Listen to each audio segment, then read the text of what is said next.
आपण फक्त म्हणतो संविधान संविधान संविधान न्याय न्याय न्याय बघतो, काय आपल्याला माहिती आहे लक्षात ठेवा. आपल्याला अत्याचार झाला तरी आपल्याला कळत नाही. अजून सुद्धा मागासवर्गीयाची एखादी महिला अगर पुरुष जर मृत्यू पावला तर त्यांना जाळण्यासाठी स्मशानभूमी नाही. आमच्या स्मशानभूमीमध्ये येऊ नका म्हणतात लक्षात ठेवा. ती प्रेताची सुद्धा मेल्यानंतर सुद्धा परवडच होती बघा. तर हे जे हक्क आपल्याला मिळायला पाहिजे ते संविधानातून मिळतात आणि संविधानातून जनजागृती होती आणि करायला पाहिजे. त्यासाठी माणसाच्या मनातून अंतःकरणात काय पाहिजे, जिद्द पाहिजे. जिद्द होती फक्त एकाच माणसावरती, कोणाच्या? जे भीमा कोरेगावामध्ये 500 महार होते ना, त्यांच्यात जिद्द होती. मरण्यासाठी तयार झालेले लक्षात ठेवा. त्यांनी कशाची घरादाराची कशाची परवा केली होती आणि म्हणून त्यांचा इतिहास आपल्याला आला, आपल्याला लक्षात घ्या. आता आपल्या अवस्था झाली की मी जर लढायला गेलो तर माझ्या घरचं काय होईल आणि जळू द्या की काय होईल ते होईल. त्यांनी कधी विचार केला होता का? आपल्या लक्षात ठेवा. त्या महारावांनी कधी विचार केला नाही माझ्या घरचं काय होईल म्हणून. आपण नॉर्मल गोष्टी लढतो आणि आता ती वेळ आपल्याला आलेली आहे. संघर्ष करणारी फक्त एकच जात आहे, ती म्हणजे बाबासाहेबांच्या समाजामध्ये महाराज जात. लक्षात ठेवा. दुसरे कुणीही संघर्ष करणार नाही. तर यानंतर थोडक्यात आपले विचार आपले बोधाचार्य भालेराव जगदीश भालेराव सरांनी व्यक्त करावेत असं मी त्यांना विनंती. तथागत भगवान गौतम बुद्ध, बोधिसत्व डॉक्टर बाबासाहेब आंबेडकर यांना त्रिवार वंदन करून क्रांतीसूर्य महात्मा ज्योतिबा फुले, राजर्षी छत्रपती शाहू महाराज, संत कबीर, क्रांती ज्योती सावित्रीबाई फुले, माता रमाई, माता भीमाई, संत तुकाराम अशा महामानवांना त्रिवार वंदन करून आजच्या या कार्यक्रमाचे अध्यक्ष आदरणीय वाघमारे सर, तसेच आजच्या कार्यक्रमाचे प्रमुख वक्ते आदरणीय कांबळे साहेब व नालंदा बहुउद्देशीय संस्था किंवा नालंदा बुद्धविहाराच्या अध्यक्षा आदरणीय आयुष्यमानी पडेताई, आज संविधान दिनानिमित्त प्रथमतः मी आपल्या सर्वांना हार्दिक शुभेच्छा देतो आणि माझे 2 शब्द या ठिकाणी व्यक्त करतो. खरं तर अचानक मी बोलायला उभा आहे, तसं काही पूर्वनियोजन नव्हतं, परंतु आदरणीय कांबळे साहेबांनी आपल्याला अतिशय सुरेख मार्गदर्शन केलेलं आहे. त्यामुळे सांगण्यासारखं काही राहिलेलं नाही. आणि आमच्या भगिनी जोंबाडेताई यांनी देखील आपल्याला मार्गदर्शन केलेलं आहे. ज्याप्रमाणे बुद्ध धम्माचं आहे त्याप्रमाणे संविधानाचं आहे. एक लक्षात घ्या, बुद्ध धम्म समजायला अतिशय कठीण आहे, अतिशय कठीण आहे. सागरापेक्षा जास्त त्याची खोली आहे, आकाशापेक्षा अथांग आहे, असं विस्तृत आहे. तसंच संविधान सुद्धा समजायला अतिशय कठीण आहे. त्याची कलम एक कलमाचं आहे, त्याच्यातला अर्थ, त्याच्यातले प्रत्येक मसुदा खूप कठीण आहे. परंतु त्याचा सार आपण समजून घ्यायचा, त्याचा अभ्यास करायला त्याचे विज्ञ किंवा धम्माचे जे गाडी अभ्यास आहेत ते अभ्यास करतील. आपण एक त्याचा सार लक्षात घ्यायचा आहे की माणसाने माणसाबरोबर माणसासारखं कसं वागावं हे धम्म सांगतो. त्याचप्रमाणे भारतीय संविधान देखील तेच सांगतात, मानवाने मानवाशी मानवाप्रमाणे वागावं, किंबहुना मानवाने सजीवांबरोबर नैतिकता जपून कसं आचरण करावं हे सांगणारी देशाची घटना म्हणजे संविधान. हे मूलतत्व लक्षात घ्यायचे. खूप गहन आहे, त्याच्यात फलाट आपण ग्रस्त जाण्याची गरज नाही. परंतु आपण झोपल्यापासून उठल्यापासून संध्याकाळच्या जाऊन झोपण्यापर्यंत प्रत्येक गोष्टीमध्ये आपल्याला संविधानाची गरज आहे. संविधानामुळे आपण संध्याकाळी आपण शांत झोपू शकतोय, ते संविधानामुळे. आपण आपल्या कामाला जाऊ शकतोय, ते संविधानामुळे. आपण आपल्या मुलाबाळांना लेकरांना शाळेत घालतो, चांगल्या शाळेत शिक्षण देतोय, ते संविधानामुळं. कारण संध्याकाळी किती वाजल्याच्या नंतर आवाज बंद झाले पाहिजे, कुठं काय झालं पाहिजे, शाळेमध्ये विद्यार्थ्यांना कसं ऍडमिशन मिळालं पाहिजे, नोकरीमधलं आरक्षण, तर सगळ्या गोष्टी बारीक सारीक गोष्टीची तरतूद कायद्यामध्ये केलेली आहे. कायदा म्हणजे संविधानाचा एक भाग. आता इथं महिला आहेत, ह्या महिलांना खरं तर हिंदू कोड बिल जातात, साहेबांनी पण उल्लेख केला, ताईंनी पण उल्लेख केला. हिंदू कोड बिल याच्यामध्ये बोलता महिलांसाठीची तरतूद होती जास्त.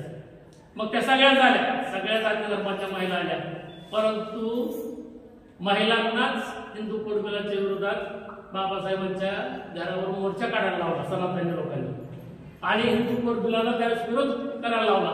त्याच्यामध्ये काय होतं, महिलांची प्रसूती काळामधील रजा, 6 महिन्याच्या रजा मिळते, बरोबरच आहे.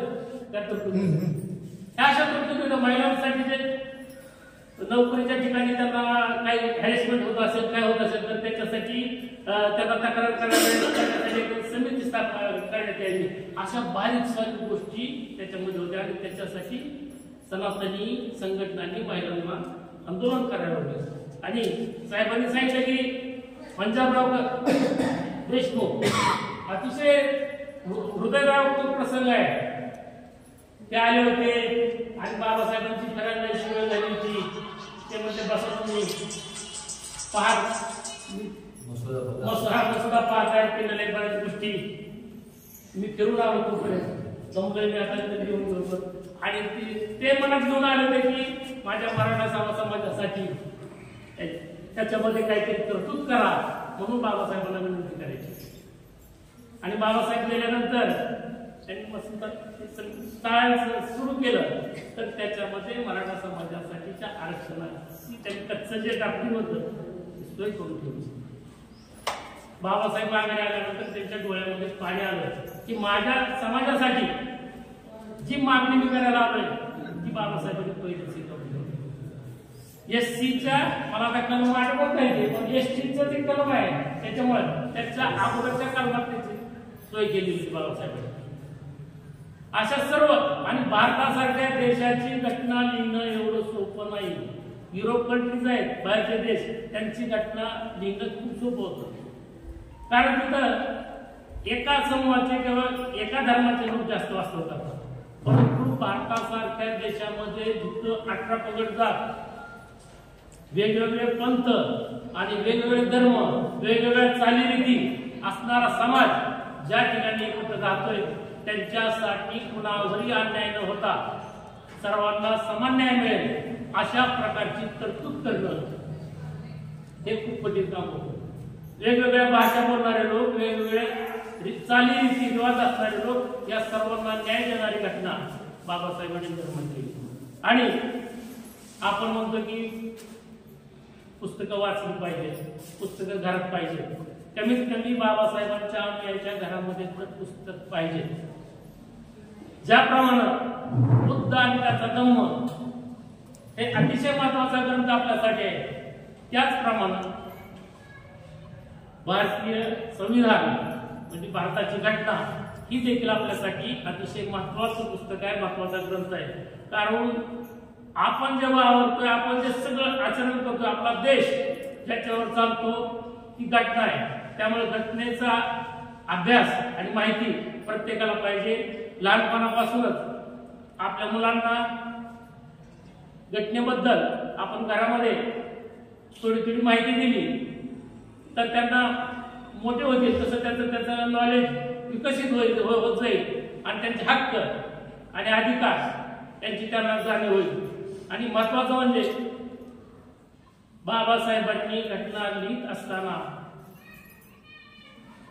वेगवेगळे अनेक सदस्य जर त्याच्यावर असले तरी देखील बरेचसे सदस्य, काही सदस्य परदेशात निघून गेले, काही सदस्य आजारी पडले आणि काही सदस्य प्रत्यक्ष कामकाजाला हजर झाले. त्यामुळं खऱ्या अर्थानं संपूर्ण घटना बाबासाहेबांना एकट्यांनाच लिहावी लागली. आणि ती नंतर कलम तयार करायची, मसुदा तयार करायचा, समिती समोर ठेवायचा, त्यांची वेगवेगळी मतं घ्यायची, त्याच्यावर वादविवाद काय ठेवायचं काय नको हे म्हणजे डिस्कस करून हे सगळं करून अतिशय दिव्य असं काम बाबासाहेबांनी 2 वर्ष 11 महिने 18 दिवस मला वाटतं शेवटचे अक्षरशः त्यांच्या जीवनातील शारीरिक व्याधी वाढलेल्या असतानाचे ते क्षण आणि त्या काळामध्ये त्यांनी ही अमूल्य अशी घटना की जगाचा भारत देशामधील ही घटना आहे ती जगाचा मुकुट बने जगानं आदर्श घेतला त्या घटनेचा आणि जगातले बरेच देश ह्या भारताच्या घटनेचा अभ्यास करतात की इतक्या विस्तृत वेगवेगळ्या भाषा बोलणाऱ्या आणि वेगवेगळे चालीरीती असणाऱ्या देशाची घटना कशा पद्धतीने लिहिली गेली आणि देश एक संघ ठेवण्याचं जे आता आपला भारत जो एक संघ आहे तो फक्त भारतीय घटनेमुळेच आहे राज्यघटना जी लिहिलेली बाबासाहेबांनी त्यामुळेच आहे कारण त्या घटनेमध्ये सर्व घटकांना योग्य असा न्याय दिलेला आहे त्यामुळे त्या घटनेच्या बंधनामध्ये लोक बांधून या ठिकाणी एकत्र आता आपण पाहतो सगळे लोक घटनेचा आवाज देतात घटनेच्या विरोधातले असलेले लोक म्हणतात हे घटनेनुसार आम्ही करतोय आणि घटनेला सपोर्ट करणारे लोक म्हणतात आम्ही घटनेनुसार करतोय कारण त्यांना माहिती आहे घटनेचं नाव घेतल्याशिवाय आम्ही घटनेनुसार वागतोय असं सांगितल्याशिवाय आपल्याला टिकावं लागणार नाही त्यामुळे घटना अतिशय महत्वाची आहे ज्याप्रमाणे सरांनी सांगितलं त्याप्रमाणे घटनेच्या ढाच्याला हात लावता येत नाही परंतु वेगवेगळ्या तरतुदी घटनेचे जे मूल्य आहे ते उद्दिष्ट आहे त्याला हानिकारक असे काही कायदे करून घटनेचा ढाचा जिल्हा करण्याचा प्रयत्न चालू आहे अर्थात हे आरक्षणाची तरतूद ही आर्थिक विषमता दूर करण्यासाठी नाही आणि हे बऱ्याचशा लोकांना माहिती इतर समाजातलं तर नाहीच नाही पण आपल्या सुद्धा बऱ्याचशा लोकांना माहिती नाही आरक्षणाची तरतूद ही सामाजिक विषमता दूर करण्यासाठी सामाजिक बरोबरी छुआछूत अस्पृश्यता सामाजिक दर्जा समान करण्यासाठी आरक्षणाची तरतूद आहे त्यांना बरोबरीला आणण्यासाठी आर्थिक विषमता दूर करण्यासाठी वेगवेगळ्या घटनांसाठी वेगवेगळी योजना आहे परंतु बरेच लोक आर्थिक विषमता दूर करण्यासाठी सुद्धा आरक्षण मागवलं आहे हजारो वर्ष ज्यांना पशुपेक्षाही हीन वागणूक दिली त्या लोकांना बरोबर आणण्यासाठी आरक्षणाची तरतूद आहे आता आपण वेगळ्या संघटनेच्या आंदोलनामध्ये अस्पृश्य नाहीत काय नाहीत ते म्हणतात आम्हाला आरक्षण पाहिजे पण त्यांना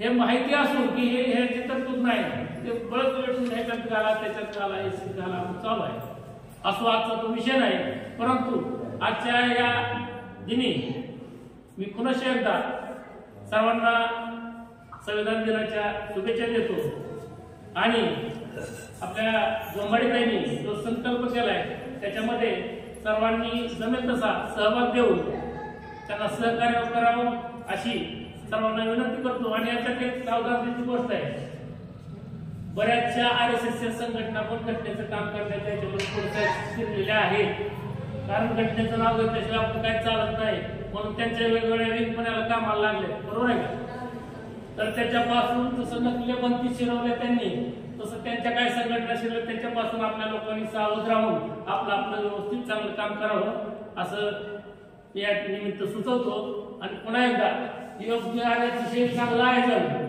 गवळी सर कालाता बुद्धवाड्याचे आमचे सगळे सभासद पुण्याताई यांनी सगळ्यांनी केलंय त्यामुळे करतो आणि माझे 2 शब्द संपवतो.